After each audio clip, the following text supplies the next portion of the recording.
కేసీఆర్ రేపు అసెంబ్లీకి వస్తాడని మీరు అనుకుంటున్నారా? సమావేశాలు రేపు ప్రారంభం కాబోతున్నాయి, ఏమన్నా ఛాన్సెస్ ఉన్నాయని మీరు అనుకుంటున్నారా? నిజానికి ఆయన రావాలి.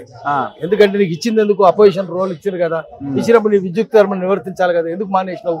నువ్వు ముఖ్యమంత్రిగా పనిచేయకపోతే, ముఖ్యమంత్రిగా అసెంబ్లీకి రాకపోతే, అంతకుముందు ఎంపీ ఉండి పార్లమెంట్ పోకపోతే, శ్రమశక్తి భవన్ పోకపోతే, సెక్రటేరియట్ రాకపోతే, 10 ఏళ్ళు సెక్రటేరియట్ కూడా కనిపించకపోతే, నువ్వు అప్పుడు పని చేయకపోతే ఇప్పుడు అపోజిషన్ లీడర్ ఎందుకు నువ్వు? మరి అపోజిషన్ లీడర్ చేయాలి కదా, ఎందుకు చేస్తలేవు? నీ విద్యుత్ ధర్మం నివర్తించకపోతే నేను తీసి పారేయాలి. ఎందుకంటే నువ్వు ఒక కూలి 200 రూపాయలు 300 రూపాయలు కూలి ఇస్తావు ఊరికి, ఇచ్చి పని చేయకపోతే వాళ్ళు బండబూతులు తిడతారు కదా. ఏమిరా ఏం బల్బు ఆరానికి అని అంటారు కదా. 200-300 రూపాయలు బల్బు అని తిడతావు. నువ్వు పబ్లిక్ సర్వెంట్ కదా, నువ్వు ఎందుకు చేయవు? నీ కారు ఎందుకు? ఆఫీస్ ఎందుకు? హోదా ఎందుకు? నీకు జీతాలు ఎందుకు? భత్యాలు ఎందుకు? అవన్నీ దండ కదా. నువ్వు ముఖ్యమంత్రినే 10 ఏళ్ళు మొత్తం దండగా చేసినావు, ఇప్పుడు అపోజిషన్ లీడర్ కూడా చేస్తావా? అందుకని రాకపోతే తప్పు అవుతుంది. జగన్ చూసి నేర్చుకో. నీకంటే చిన్నోడు కదా, నల్లగుడ్డలు వేసుకొని పోతుంది కదా.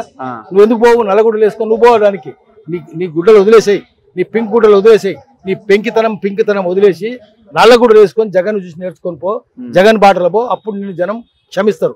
గట్టిగా లేదు ఈ ప్రభుత్వాన్ని. వాళ్ళు తప్ప చేసి నువ్వు తప్పు చేసినావు. కానీ నీ పని ఏంటంటే ఇప్పుడు వీళ్ళు తప్పు చేస్తే నిలదీయాలి. నిలదీయకపోతే నీది కూడా తప్పు అవుతుంది. అందుకని నిలదీయాలి. నిలదీయకపోతే ప్రజలే నిన్ను నిలదీస్తారు.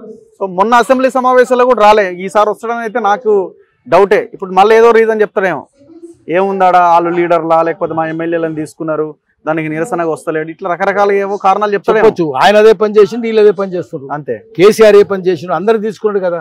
విలీనం అన్నాడు, విలీనం లేదు గిలీనం లేదు అంతే. లీనం లేదు విలీనం లేదు ఏం లేదు. అప్పుడు నువ్వు అదే పని చేసినావు, ఇప్పుడు వీళ్ళు అదే పని చేస్తున్నారు. నువ్వు దొంగలే, వాళ్ళు దొంగలే, ఇద్దరు దొంగలే.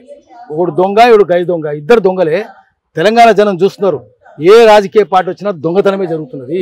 అది బీఆర్ఎస్ కావచ్చు, కాంగ్రెస్ కావచ్చు, ఇంకోరైనా కావచ్చు, అందరూ దొంగలే. చివరికి రాజకీయాలంటే సియాసత్కే మానే చోర్ బద్మాషోంకి బారాత్, దొంగలు లఫంగలు దుర్మార్గులు ఊరేగింపు అన్నట్టుగా తయారైంది. ఊరేగింపే కదా. అందుకని జనం చీచి తూతు అని అన్ని రాజకీయ పార్టీలను అసహించుకుంటున్నారు. అందుకని రాజకీయ పార్టీలు సోయిలకు పడాలి. సోయిలు పడకపోతే జనం రాయి తీసుకొని కొడతారు. సో నీకు సోయి లేకపోతే మా దగ్గర రాయిందని చెప్తారు.